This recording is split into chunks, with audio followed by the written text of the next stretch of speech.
Okay. Yeah. That was just a one evening thing. That's what I thought. Well, yeah. Well, I thought maybe it was a whole weekend event, but it wasn't. One night. Yeah. Yeah.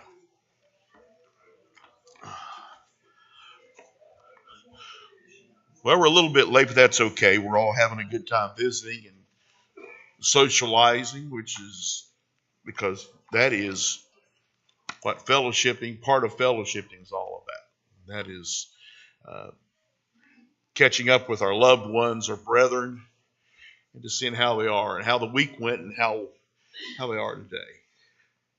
And it looks like everybody's in good mood and ready to study.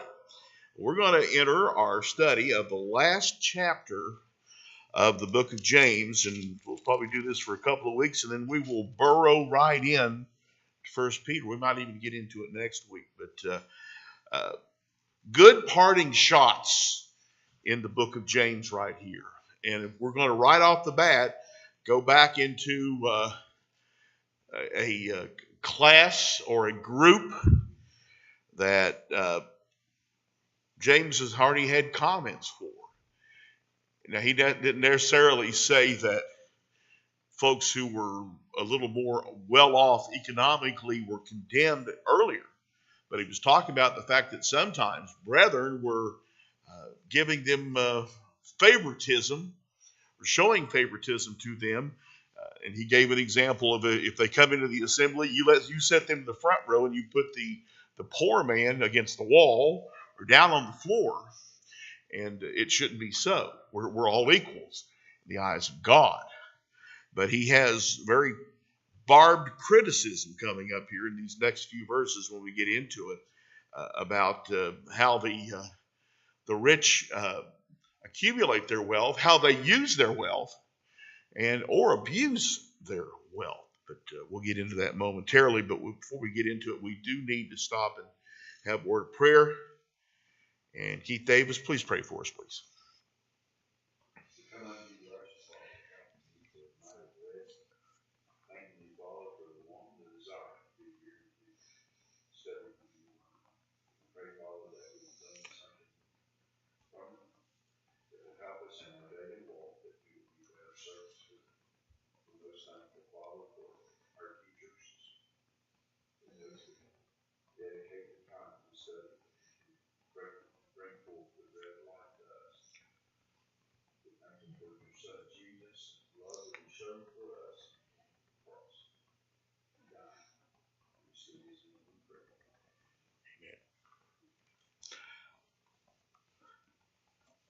So let's look at verse 5, or chapter 5, that is verse 1. And we'll start, actually got a little extra to talk about as we go into verse 1. But verse 1 tells us that, "Come now, you rich, weep and howl for your miseries that are coming upon you." He's giving a warning here. And he is quite adamant about it. So in these first few verses 1 through 6 actually, James is speaking to the wealthy as if he were just writing to them. We know that this letter had a much wider audience among Jewish Christians, but he saves this area for these wealthier Jewish Christians and hopefully other folks who will read this as well, who are not Jewish as far as their ethnicity is concerned.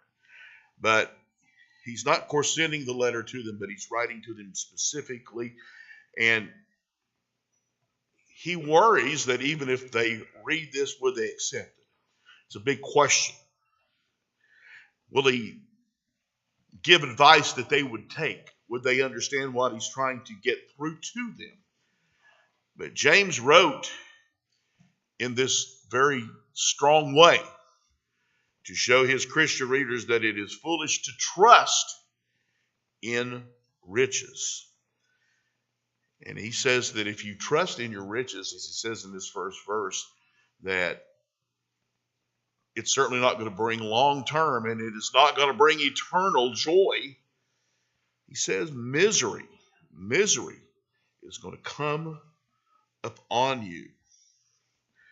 And the people he's looking at probably, or for the most part, though, are not Christians. They may be acquainted with some of the brethren that are reading this.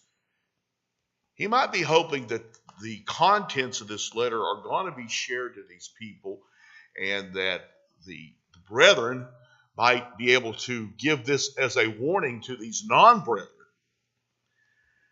These people were owners of land, rich farmers, wealthy people. And as we've already seen in the book of James, James said that there were poor people suffering because of these rich people. Maybe not directly, but indirectly.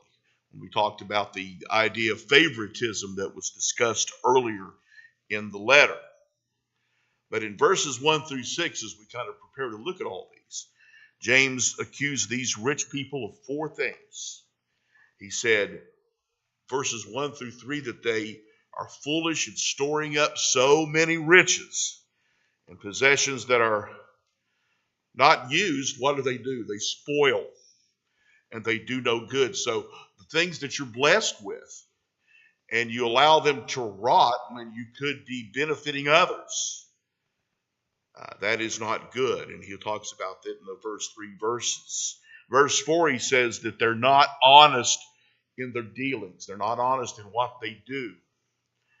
And they probably, these people that he's criticizing in verse 4, they probably got their wealth by cheating workers, cheating people in business, and unfair actions. In verse 5, he says that the rich live a life of luxury while others are in need. Others that they see around them are in help, need help. They're in need. And finally, in verse 6, he says that these wealthy were even guilty of the crime of murder by their inaction and by their lack of empathy for people, their lack of helping for people. We'll look at that in verse 6. So James, in this verse, is warning, as we said, that misery is coming upon these people. He's warning them that a punishment is going to come upon these wealthy persons. Now, immediately, he's not calling on them to change their ways to escape God's judgment. He's kind of prefacing that. But he says that in the long run, you're going to pay a price for the misuse of the blessings of God. They have been more blessed than others, no matter how they achieve this status. And he says that they should weep. They should cry about it. Cry aloud, because it speaks a lot about the fate, an awful fate that awaits them. Now, God's not going to punish them because they are rich, but again, he's going to punish them for how they handle the blessings that God has given them. What did they do, or what did they not do with these blessings? And they're guilty for this misuse. They're guilty as well, as we talked about, and we'll look at it in verse 4, how they cheat people, how they chisel people. That's a good term. I always like that. It's an old movie term, I guess, a chiseler. That they chisel people. And they're guilty because they don't depend on God. They don't depend on God. They depend on what's in their wallet, what's in their pocket. And James is telling them that will be gone. When you leave this earth, what's in your wallet, what's in your bank account means nothing. You can't take it with you. And it's not going to help you on the other side. And he's trying to get this through to these people. Maybe, again, he's not directly addressing them because, again, they're probably not in the church at this time, even in this Jewish church situation that seems to be the group that is the target audience of James. But this is a strong condemnation. It is a strong warning in these first 6 verses. Let's look at verses 2 and 3.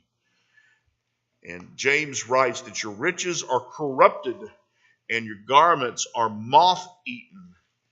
Your gold and silver are corrupted and corroded in this case. And their corrosion will be a witness against you and will eat your flesh like fire. You've heaped up treasures in the last days. So James says that the wealth of these people is of 3 types. He says they had riches, all kinds of wealth, and that could mean not just money, but grain, oil, food, land. And if they kept these too long in store, again, we know they would go bad. They would be of no use. So they had these type of riches. They had many clothes, which was one of the main types of wealth in the ancient world. The nicer the clothes you had was either a symbol of wealth or it was actually had some monetary meaning. Poor people might have just had one set of clothes. Rich, many, many more clothes. Probably more than they could ever wear.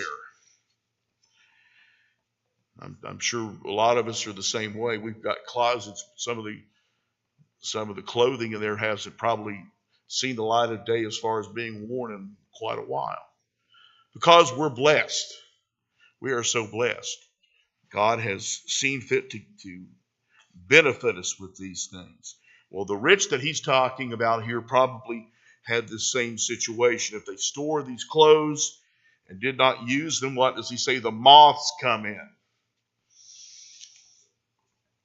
Remember when I was a kid, those mothball smells were quite pungent. Remember those? I don't know if very many people use mothballs anymore. They just kind of clear the closet, but it kept the moths out. That smell and the power of that. But anyway, they have all these things. Clothes in the closet, wealth and land, wealth and food, gold and silver they have, and they say that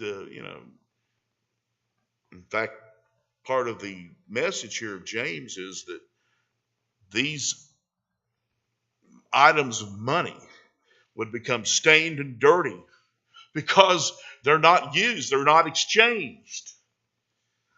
They're just heaping up riches, but James is saying you're also heaping up trouble. Wealthy people. These precious metals don't have the worth until they're used, until they're exchanged. So the message is clear. What James is telling us is that the riches of the world don't have eternal value. They don't have everlasting value. They certainly boost you on earth. They grow you in the size and the look of other people. But the stain, the dirt on the money that these folks had was also like a poison. Like a poison. And it would be evidence against them at the judgment. How did you use what God gave you? Did you do good with it? Did you benefit your fellow man? Did you ease the burden for other people with what God gave you? You didn't have the burden that they did. You had comfort. You had a good life. Others around you and people that you see, you can't ignore them, don't have that good life. They don't have the comfort and the security that you have. And it's going to be a testimony against them. The wealth of these people who didn't trust in God is almost as an accusation in front of them. They trust in their riches. Again, their riches will eventually be of no value to them. And again, this is a terrible picture that James is painting of the judgment for these people. And it's like a fire burning up their bodies as they misuse their time. Not only do they have benefit of the world's goods, but they have time. God's giving them time to use these gifts to spread the joy, spread the blessing to other people. But it's as if their wealth is adding fuel to the flames of that punishing fire that they're facing. Instead of helping the poor, they hoard wealth for themselves, and they show evidence of greediness, selfishness. And we know that through their cheating, much of the wealth that they have comes from the poor. They steal from the poor, but they don't care about the poor except as a source of income. And the poor suffered at the hands of the rich. And James says in verse 3 there that they had heaped up treasure in the last day. But it's not the kind of treasure that they're enjoying here on earth. This is a treasure that will destroy. They've heaped up this wealth. And of course, looking at the time that this is written, in the 80s, 50s, 60s, this is certainly after Christ has ascended. Of course, in Jerusalem, the destruction is approaching. These are times where a lot of these people are probably going to lose their lives as Jerusalem is destroyed. So they're going to face this end on their earth quicker than maybe they thought they would be. But anyway, the time that this writing covers, certainly up to now, because this is a lesson we can certainly look at today. We can learn from this today. And James is giving us the warning too. How do we use what God gives us? How do we take the blessings that God gives us? Because just as they're in their last days, we're in our last days too. God gives us time. God gives us blessing. Are we using or not? Hopefully we're not misusing what God is giving us. And the warning he's giving here, that there will be a judgment coming for all of us. And he's certainly selling it strongly to these people that are the target of this writing. And James is quite clear in what these people are facing in judgment. And that it's almost like that the wealth of these unbelievers, rich unbelievers, will be even increasing their punishment. It's going to weigh them down at the time of judgment. And the righteous judge will make a sound judgment on these people because of their inaction and their sinful ways while they're on the earth. James continues in verse 4, indeed the wages of the laborers who mowed your fields, which you kept back by fraud, cry out, and the cries of the reapers have reached the ears of the Lord of Sabaoth.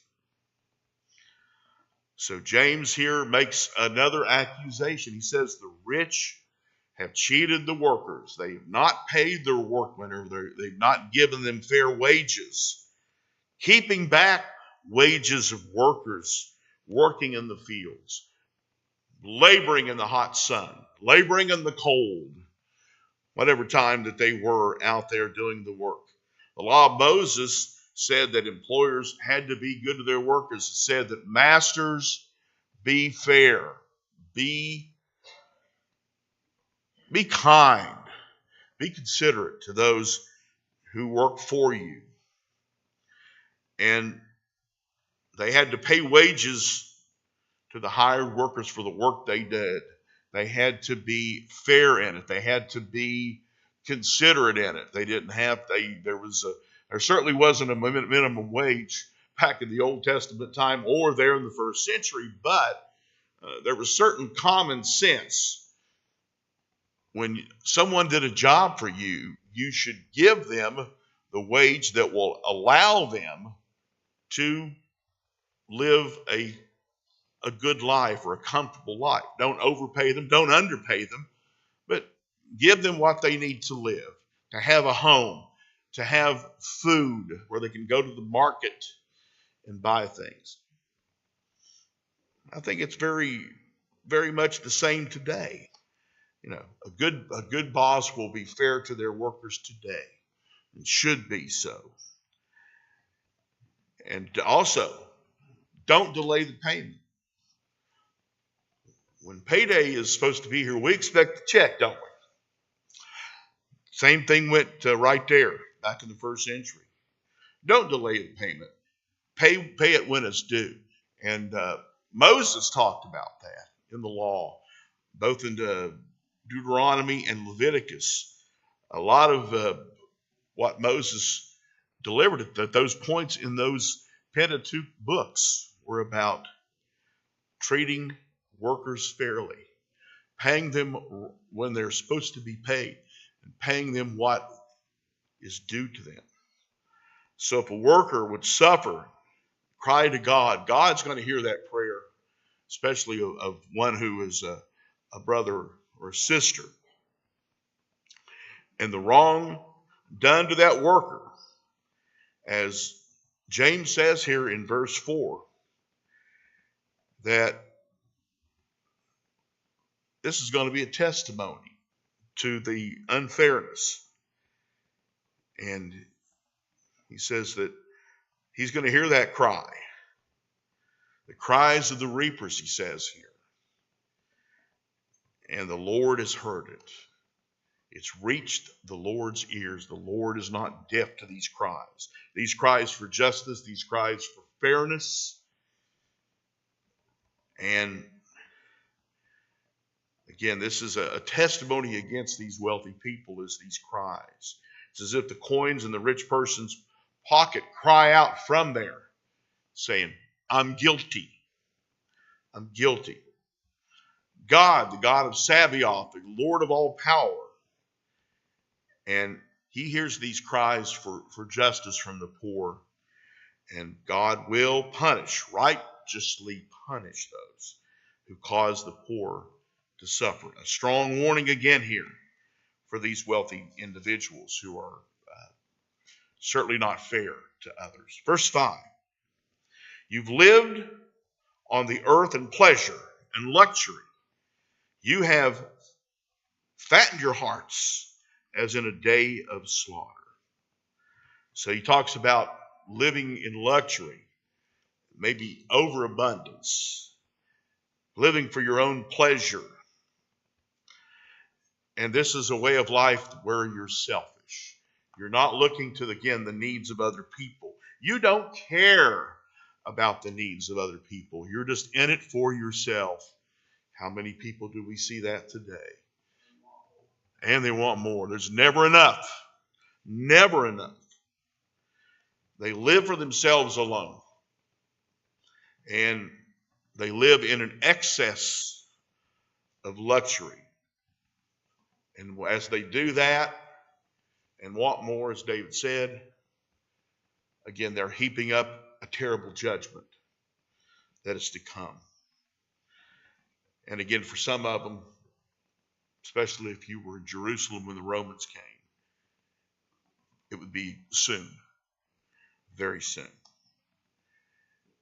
Now, the farmer feeds his animals to make them fat before they're killed. And the rich are like that. He talks about there in verse 5 that they had lived on the earth in pleasure. And he says then that they had fattened their hearts by this overabundance and this misuse of God's blessings. And just like the calf, the lamb ready for slaughter, that's sort of what that James is hinting here that they're preparing themselves for a horrible ending. Horrible ending. And they were making themselves ready for the day when God would judge them. And this is a judgment, again, that is not going to go their way and is going to lead to destruction. Final verse in this section is verse 6. Very short verse, but he says, you have condemned, you have murdered the just. He does not resist you. So James says here that the rich had caused the death of innocent people. This could have come in many ways. The picture of the rich, at times we've seen it in Scripture, about brethren taking brethren to court. Well, we know that the rich were notorious for taking righteous poor to the law courts in the first century. And of course, it was a very unbalanced justice system at that time for the most part, because a lot of times the judges were themselves wealthy landowners. So old lady justice was kind of tilted in the wrong way when it came to the poor. And the rich, they always seemed to be able to win the argument. No justice for the poor person. And as a result, the courts would decide that the poor person was guilty, even maybe they weren't. And what would that sometimes mean in the first century if you were found guilty? Yeah, death. That would be an unjust death, a death of an innocent. And it would be as well that the rich, by that means, took from the poor. They'd take land that necessarily wasn't due them, or money that wasn't due them. So the poor suffer, and they lack what they needed for life as things are clutched away from them by the unjust rich.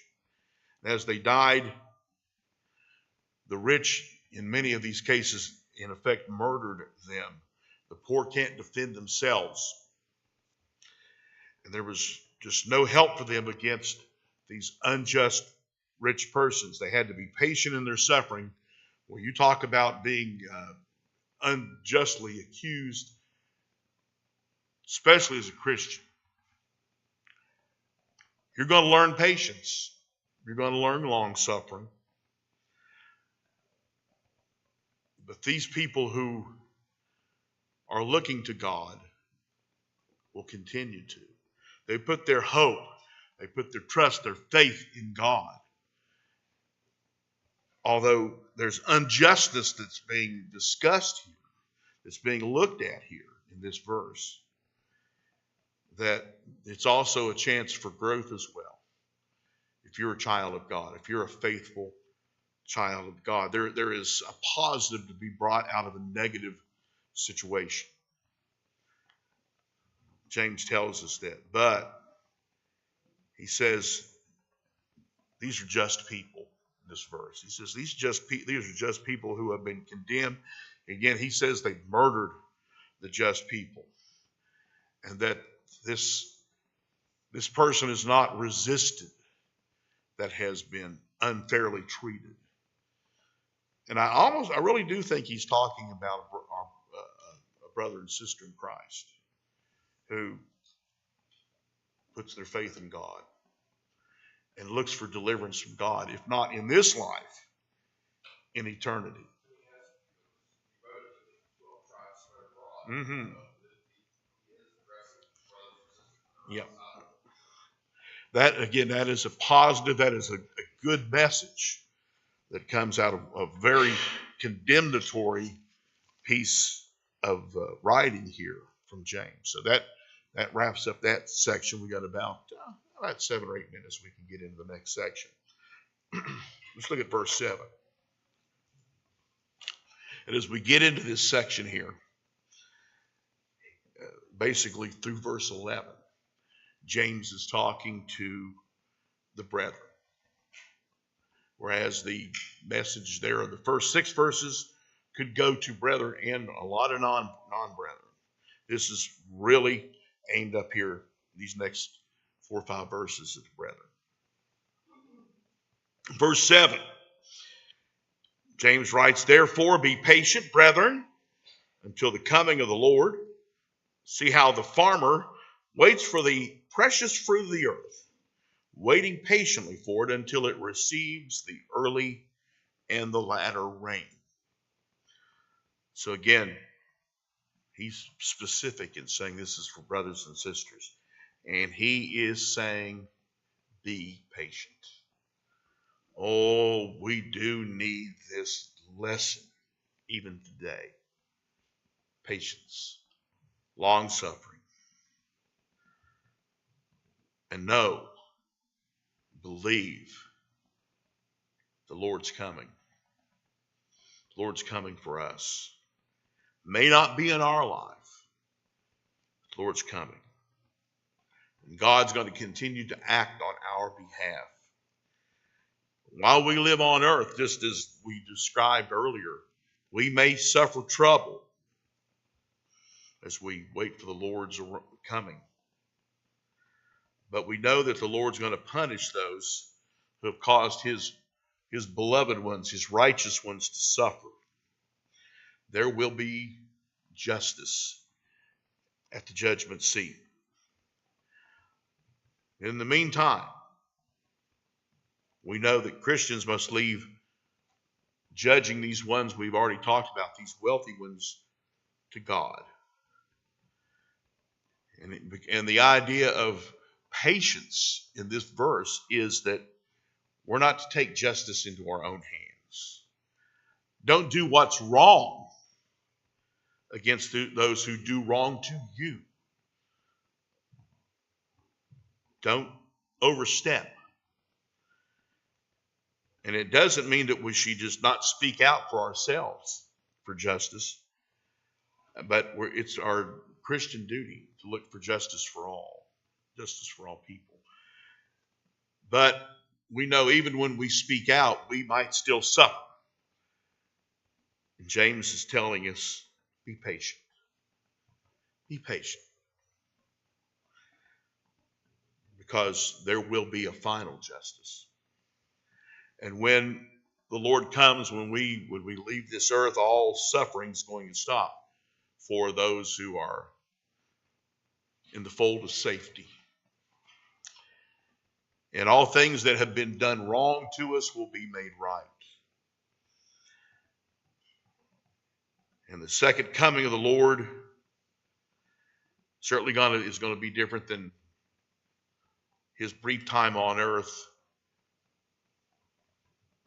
early in the first century. We know that the image of judgment we've given. He's not going to come here to minister on earth. He's going to be in the clouds, and he's going to bring us up with him, and this earth will be destroyed. This is our hope. This is what we look forward to. We so look forward to heaven. As we look forward to this coming, this gives us the ability to live even when we are mistreated in life. And you notice that James talks about farmers here. A farmer would appreciate what James said. Farmers dig the ground early in the year, in the spring. They sow seed. Then we wait for the rain. Sometimes in the summer, the rains don't come often. It's a little dry. You can get impatient. But as the summer starts to end, we get into the fall, we may get a little bit of rain that we need to finish off the job of growth. And we see those corn stalks bursting out. Even one of the things that we love around here, when those pumpkin fields start to get full come September, you see that familiar orange orb. Well, that's because we patiently found the rain. The rain and the other conditions come together as summer goes into fall. Without the rains, the seed doesn't grow. The late rain, there was the rain in April and May. Without that rain, grain doesn't mature. It doesn't get ripe. That's wheat, but that's corn. Seems a long time from sowing seeds into the harvest, but the farmers know that the harvest will come. They have patience. James says, Christians, have patience. Wait with patience. The Lord's going to come. The Lord's going to come. We don't know when, but he said he's going to come. He'll come. It's all part of God's plan. An eternal plan. He'll come. It's a good place to stop. We'll pick up with verse 8 next week as we continue through strong teaching here from James in this last chapter of the book of James. Verse 8 next week.